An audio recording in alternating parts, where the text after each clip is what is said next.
Hello students, प्रिय विद्यार्थियों, आप सभी का इस चैनल पर हार्दिक स्वागत है। A very good evening to all of you. आज के इस वीडियो लेक्चर में हम बात करेंगे कॉन्सेप्ट ऑफ इकोसिस्टम। साथ ही साथ हम बात करेंगे component of an ecosystem. So all of you keeping in mind that today we are going to discuss about the concept of an ecosystem, as well as we are going to discuss about the component of an ecosystem. Ecosystem की अवधारणा क्या होती है, पारिस्थितिक तंत्र की अवधारणा क्या होती है, किसी भी पारिस्थितिक तंत्र के घटक कौन कौन से होते हैं। So in this lecture we have to discuss in these 2 points. So first one, we will discuss about the concept of an ecosystem. Ecosystem की अवधारणा क्या है। द टर्म इकोसिस्टम, जैसे पहली बात तो इकोसिस्टम की अगर हम डिफिनीशन देखें तो ecosystem is the structural and functional unit of ecology. अगर हम इकोसिस्टम को डिफाइन करें, the term ecosystem was given by E.G. Tansley in 1935। अगर हम इकोसिस्टम को डिफाइन करें, ecosystem is the structural and functional unit of ecology. जो ecosystem होता है, जो पारिस्थितिक तंत्र होता है, वह पारिस्थितिकी की संरचनात्मक एवं क्रियात्मक इकाई होता है। Ecosystem is the structural and functional unit of ecology. यह बात आपको दिमाग में फीड कर लेनी चाहिए आप सभी को कि जो इकोसिस्टम होता है वह इकोलॉजी यानी पारिस्थितिकी की संरचनात्मक एवं क्रियात्मक इकाई होता है। Ecosystem is the structural and functional unit of ecology. The term ecosystem was coined by Tansley in 1935। जो टर्म इकोसिस्टम है उसको सबसे पहले एक वैज्ञानिक थे E.G. टेंसले। टर्म इकोसिस्टम को सबसे पहले एक वैज्ञानिक थे E.G. टेंसले ने 1935 में बताया था। ये बहुत इम्पॉर्टेंट है, बहुत बार इस पर क्वेश्चन पूछे गए हैं कि टर्म इकोसिस्टम को किसने दिया था। तो टर्म इकोसिस्टम को एक वैज्ञानिक ने दिया था जिनका नाम है E.G. Tansley. Ecosystem represent the basic fundamental unit of ecology which comprises of biotic communities mutually related with their non living और एबायोटिक एनवायरनमेंट। इकोसिस्टम जो है रिप्रेजेंट, इकोसिस्टम माने पारिस्थितिक तंत्र, रिप्रेजेंट माने प्रदर्शित करता है। पारिस्थितिक तंत्र जो है प्रदर्शित करता है basic fundamental unit of ecology. जो पारिस्थितिक तंत्र है वह इकोलॉजी यानी पारिस्थितिकी की आधारभूत, बेसिक माने आधारभूत, फंडामेंटल माने आप जानते ही हैं, basic fundamental unit of ecology यानी जो इकोसिस्टम है वह किसी भी पारिस्थितिकी की आधारभूत बेसिक इकाई को प्रदर्शित करता है। यानी ecosystem represent the basic fundamental unit of ecology. यानी जो पारिस्थितिक तंत्र है वो किसी भी पारिस्थितिकी की आधारभूत फंडामेंटल इकाई को प्रदर्शित करता है, जिसके अंतर्गत बायोटिक कम्युनिटीज आती हैं, जिसके अंतर्गत व्हिच कंप्राइजेज माने जिसके अंतर्गत बायोटिक कम्युनिटीज, बायोटिक माने जैवी, कम्युनिटीज माने होता है समुदाय, म्यूचुअली माने पारस्परिक, रिलेटेड माने संबंधित होती हैं विद देयर नॉन लिविंग और एबायोटिक एनवायरनमेंट। जिसके अंतर्गत जो जैवी समुदाय होते हैं वह पारस्परिक रूप से नॉन लिविंग यानी निर्जीव अथवा एबायोटिक एनवायरनमेंट से संबंधित होते हैं।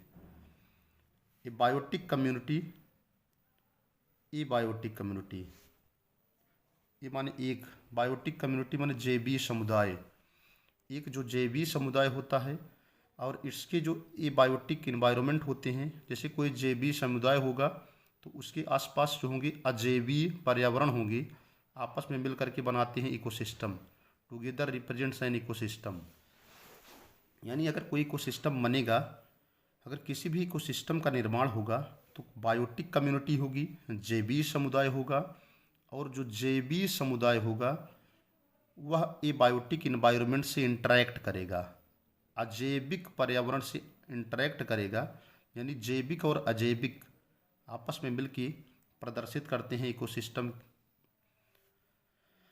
अकॉर्डिंग टू ईपीओडम महोदय के अनुसार, ध्यान दीजिएगा, ईपीओडम महोदय ने भी बताया था।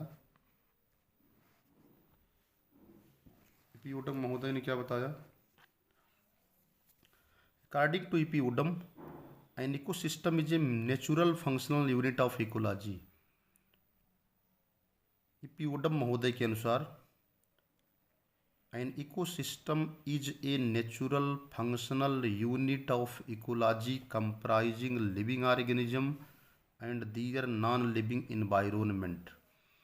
ईपीओडम 1935 के अनुसार, ईपीओडम महोदय के अनुसार, कोई भी जो पारिस्थितिक तंत्र होता है, एन इकोसिस्टम इज ए, जो पारिस्थितिक तंत्र होता है, natural functional unit of ecology, कोई भी जो पारिस्थितिक तंत्र होता है वह प्राकृतिक रूप से पारिस्थितिकी की क्रियात्मक इकाई होता है। या दूसरे शब्दों में कहेंगे कि जो पारिस्थितिक तंत्र होता है वह पारिस्थितिकी की प्राकृतिक क्रियात्मक इकाई होता है, जिसके अंतर्गत लिविंग ऑर्गेनिज्म, जिंदा जीव आते हैं, और नॉन लिविंग एनवायरनमेंट, जिसके अंतर्गत लिविंग ऑर्गेनिज्म यानी जिंदा जीव और नॉन लिविंग माने अजैवी, यानी नॉन लिविंग माने जो जिंदा ना हो, उसके अंतर्गत लिविंग ऑर्गेनिज्म आते हैं, जिंदा जीव आते हैं, और नॉन लिविंग यानी अजैविक पर्यावरण आता है, यानी living organism and non living environments that interacts, जो आपस में संघर्ष करते हैं, टू फॉर्म माने बना लेते हैं स्टेबल इकोसिस्टम, जो आपस में इंटरेक्शन करके एक अस्थायी तंत्र का निर्माण कर लेते हैं। N ecosystem is A complete, एक इकोसिस्टम जो होता है कंप्लीट माने पूर्ण, लार्जली सेल्फ कॉन्टेन्ड, लार्जली माने लंबा, सेल्फ कॉन्टेन्ड माने स्वयं में धारण किया हुआ, इकोलॉजिकल यूनिट माने होता है पारिस्थितिकी इकाई होता है। तो अकॉर्डिंग टू ईपीओडम, ईपीओडम महोदय के अनुसार कोई भी पारिस्थितिक तंत्र जो होता है वह प्राकृतिक रूप से किसी भी पारिस्थितिकी की क्रियात्मक इकाई होता है, जिसके अंतर्गत लिविंग ऑर्गेनिज्म होते हैं और उनका अजैविक पर्यावरण होता है, जो आपस में तो इस तरह से लिविंग ऑर्गेनिज्म और उनकी अजैविक पर्यावरण, यानी लिविंग ऑर्गेनिज्म तो होंगे ही और जिस इन्वायरमेंट में रहेंगे वो नॉन लिविंग होगा। इस तरह से लिविंग ऑर्गेनिज्म और उनका जो नॉन लिविंग एनवायरनमेंट है आपस में इंटरेक्ट करके एक स्टेबल इकोसिस्टम का निर्माण करेंगे, जो कि कंप्लीट होता है, लार्जली लंबा होता है, सेल्फ कॉन्टेन्ड इकोलॉजिकल यूनिट यानी पारिस्थितिकी इकाई होता है। This is about the concept of an ecosystem. Ecosystem की अवधारणा, इकोसिस्टम की अवधारणा के संदर्भ में आपने E.G. टेंसले महोदय और ईपीओडम महोदय की जो डिफिनीशंस थी उनका वर्णन किया गया। Now we move forward and we will discuss about the component of an ecosystem.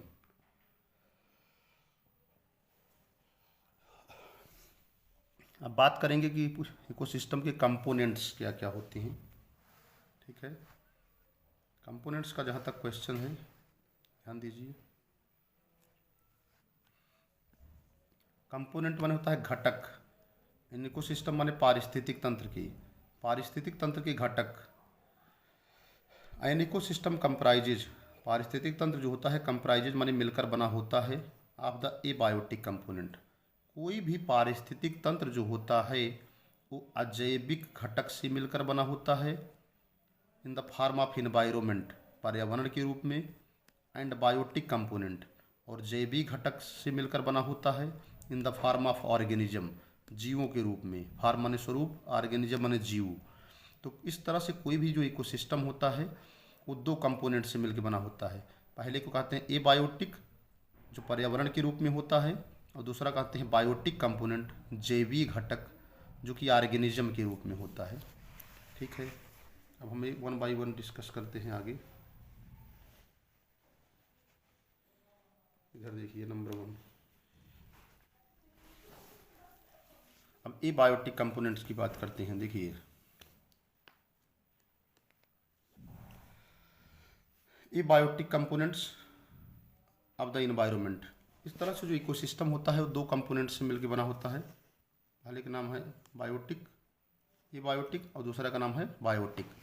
So we have to be keeping in mind that when we are talking about the component of an ecosystem, then we have to be keeping in mind that the ecosystem is made up of two components.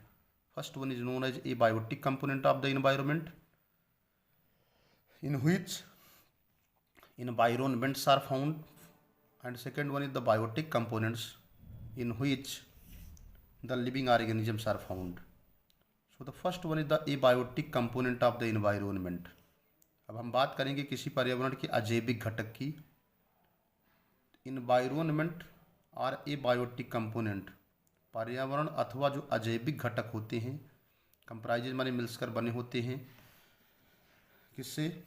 Habitat, वासस्थल से, abiotic substance, अजैविक घटक से, and climate से, और मौसम से। First है habitat. It is the place, यह वह स्थान होता है, वेयर एन ऑर्गेनिज्म लिव, जहाँ पर कोई भी जीव निवास करता है।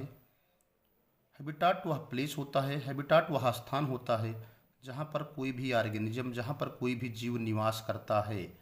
इट इज़ द प्लेस माने यह वह स्थान होता है, which is able to sustain life, यह वह स्थान होता है जो किसी भी ऑर्गेनिज्म को अपना जीवन सस्टेन माने बनाए रखने में मदद करता है। एबल माने क्षमता, सस्टेन माने बनाए रखना, लाइफ माने जीवन। तो वासस्थल वह जगह होती है, वासस्थल वह स्थान होता है जहाँ पर कोई भी ऑर्गेनिज्म अपने जीवन को बनाए रखता है, सस्टेन किए रहता है, मेंटेन किए रहता है, बनाए रखता है।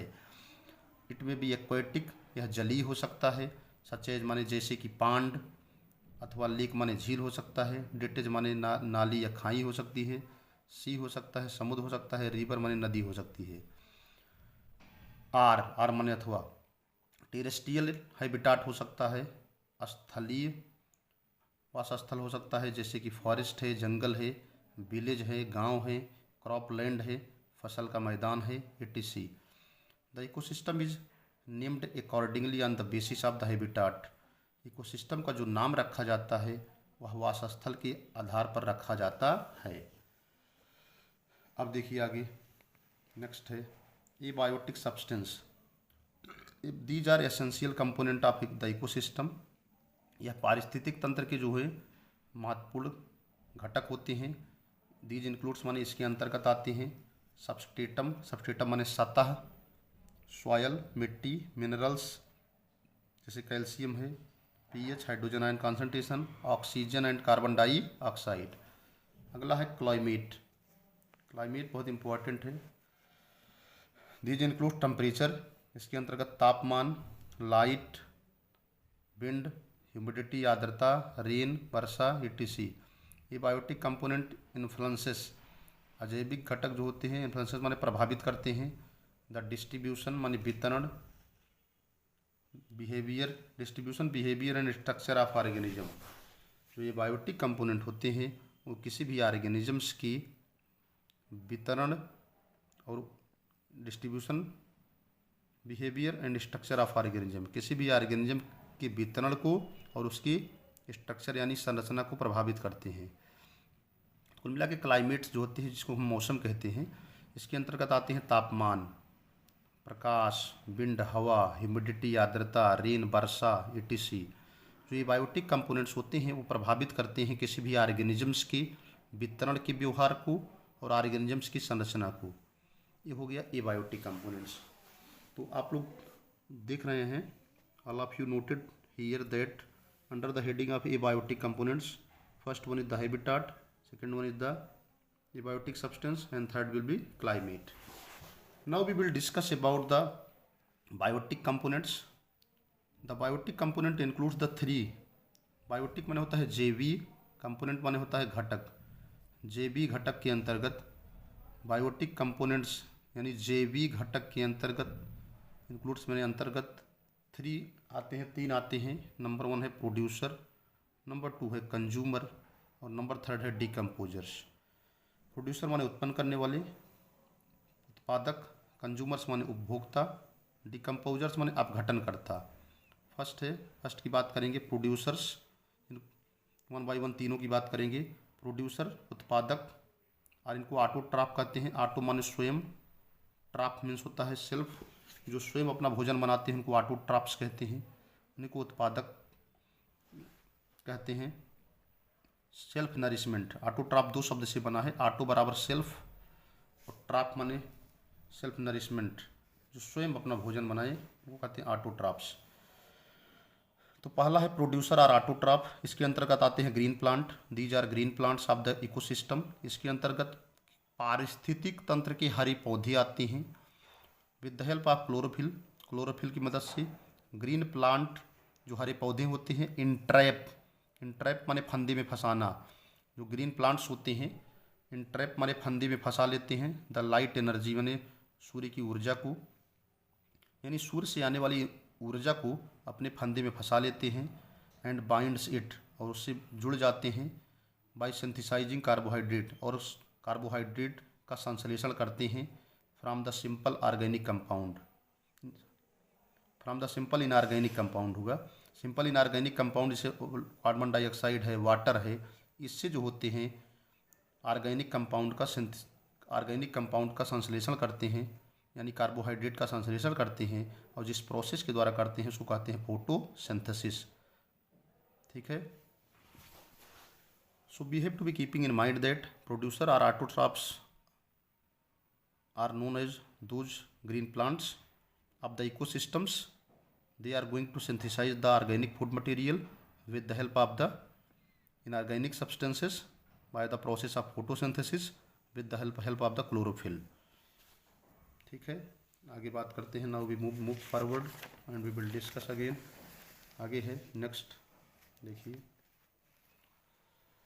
इट मीन्स, देखिए लिखा है ग्लूकोज प्लांट्स, जिससे ग्लूकोज का संश्लेषण करते हैं, ऑर्गेनिक कंपाउंड बनाते हैं, जिससे ग्लूकोज बन गया।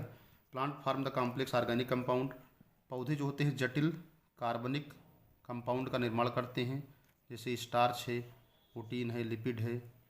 सम नॉन ग्रीन बैक्टीरिया, कुछ नॉन ग्रीन बैक्टीरिया जो होते हैं, जो कुछ ऐसे बैक्टीरिया जो हरे नहीं होते हैं, वो कीमोसिंथेटिक, यानी प्रकाश, कीमो मीन्स होता है रसायन, सिंथेटिक माने संश्लेषण। कुछ नॉन ग्रीन बैक्टीरिया जो होते हैं कीमोसिंथेटिक होते हैं।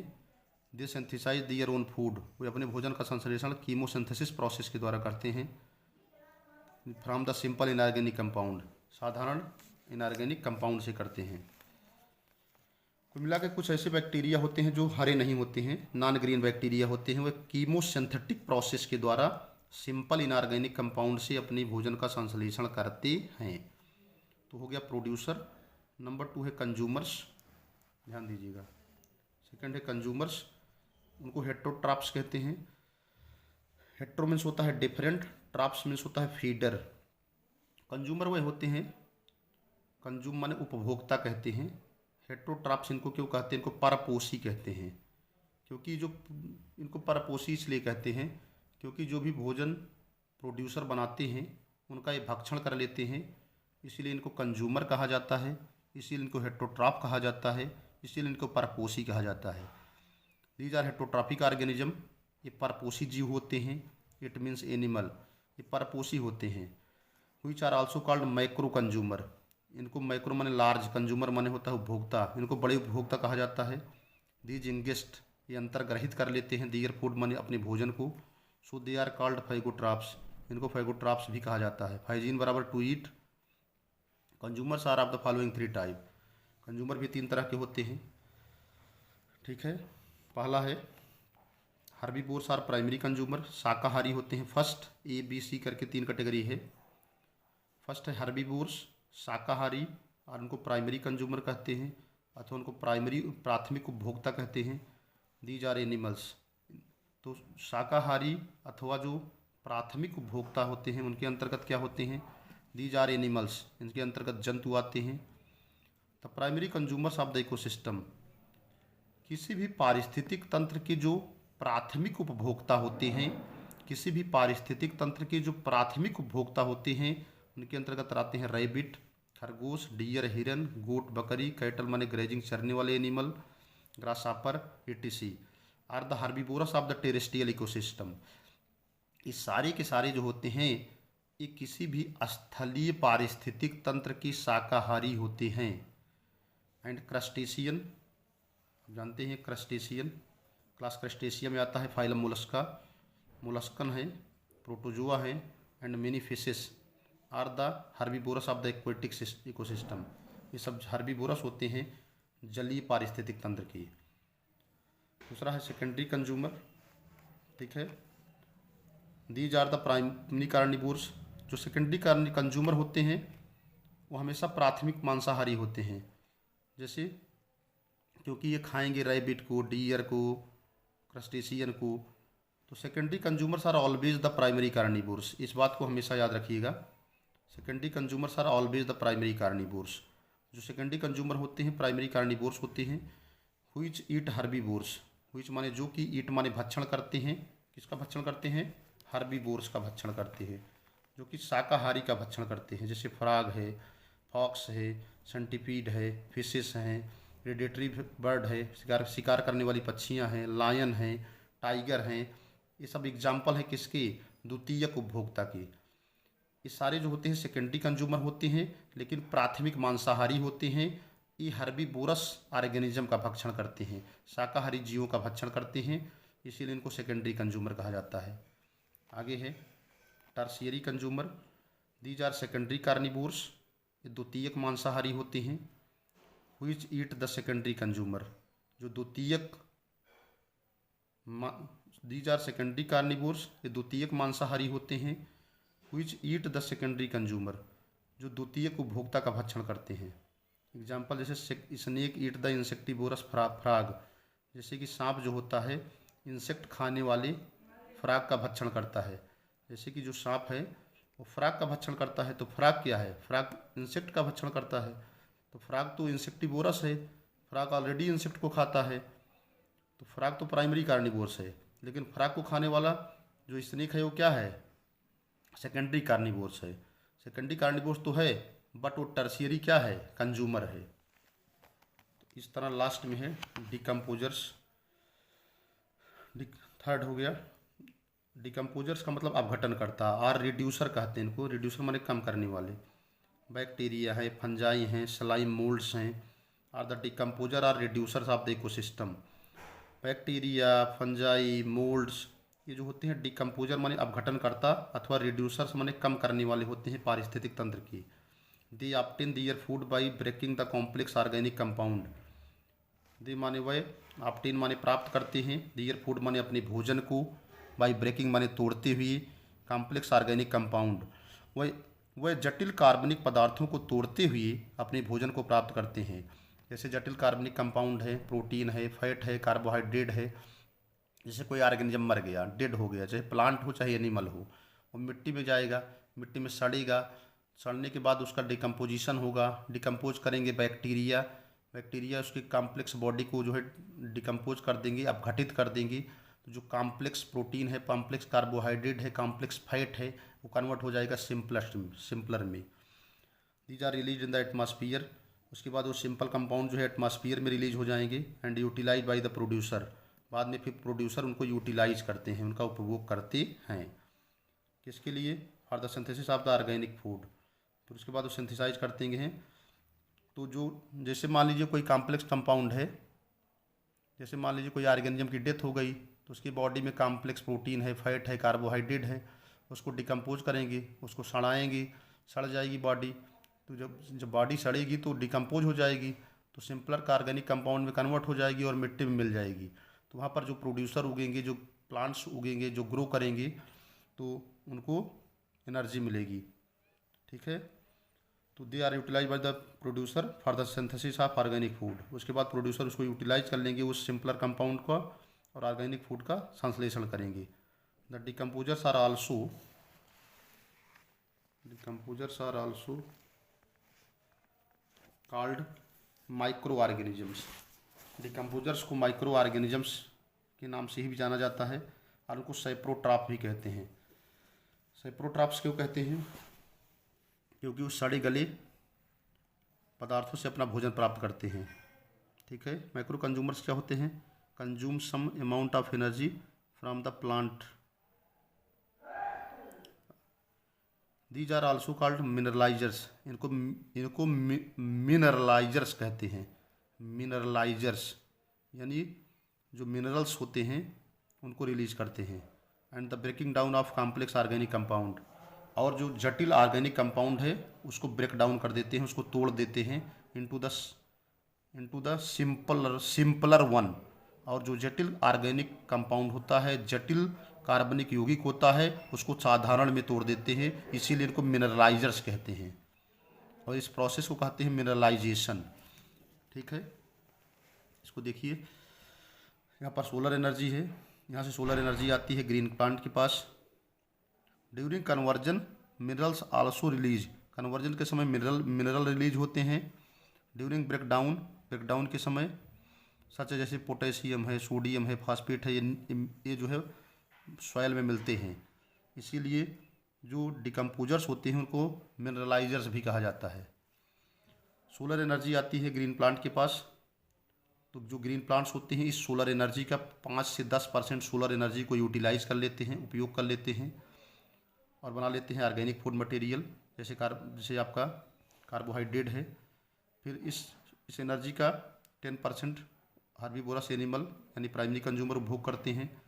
फिर उसको उपयोग करते हैं कार्निवोरस एनिमल यानी सेकेंडरी कंज्यूमर। तो 10% एनर्जी आगे हर लेवल पर जाती रहती है। फिर उसके बाद लार्ज कार्निवोरस एनिमल यानी टर्सरी कंज्यूमर के पास एनर्जी जाती है।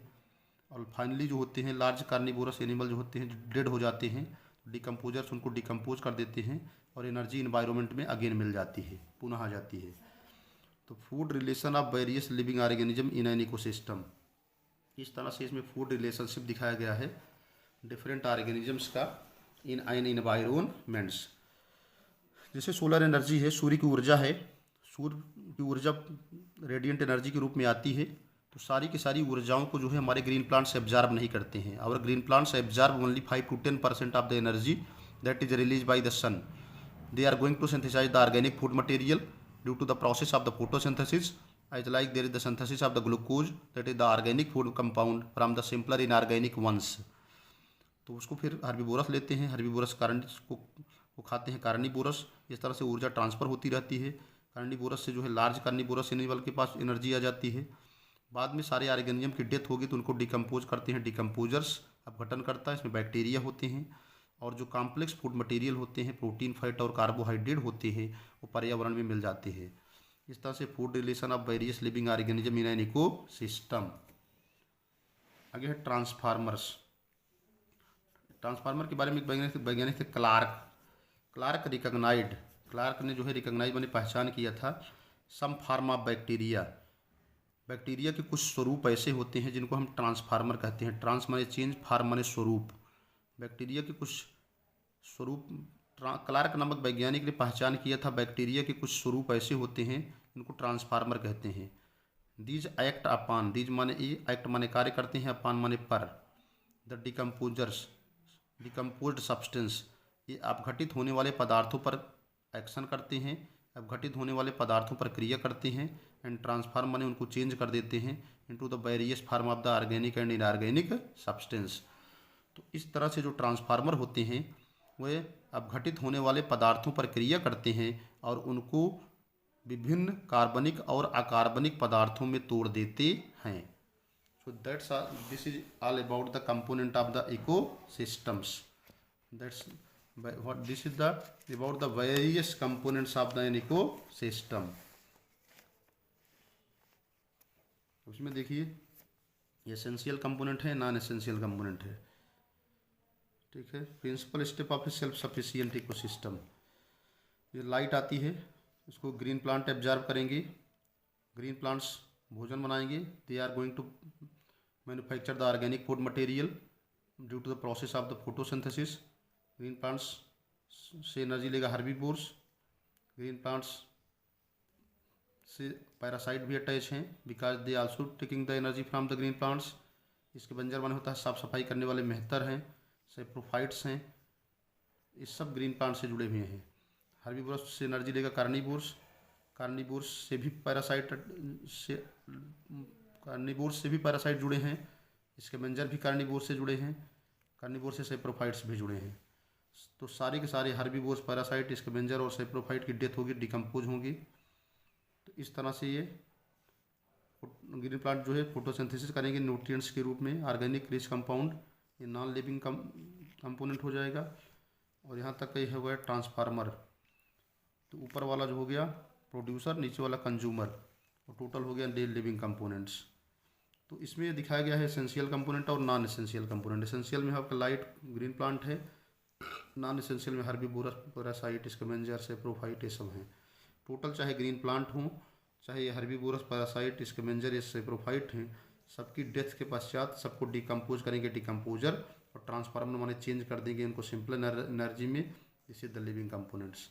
सो that's all about the component of an ecosystem, that is the biotic components as well as abiotic components. I hope that all of you must be understand about the component of an ecosystems. पूरा का पूरा component के कितने, किसी भी पारिस्थितिक तंत्र के कितने कंपोनेंट्स होते हैं, याद रखिएगा। दो कंपोनेंट हैं, एक एबायोटिक और दूसरा बायोटिक। तो एबायोटिक जो होता है अजैविक घटक होता है, उसमें एयर, वाटर, क्लाइमेट ये सब आते हैं, इन्वायरमेंट आता है। और बायोटिक में लिविंग ऑर्गेनिजम्स आते हैं, चाहे वो प्रोड्यूसर हो चाहे वो कंज्यूमर हो। तो इस तरह से that's all about the component of an ecosystem. आगे हम बात करेंगे इकोसिस्टम्स के टाइप क्या हैं, और वन बाय वन सारे इकोसिस्टम्स के बारे में एक्सप्लेन करेंगे। So that's all about today. Thanks to all of you watching the video lecture. अगर आपको अच्छा लगे तो आप लाइक करिएगा, शेयर करिएगा, सब्सक्राइब करिएगा। Thanks to all of you watching the video. Thank you very much.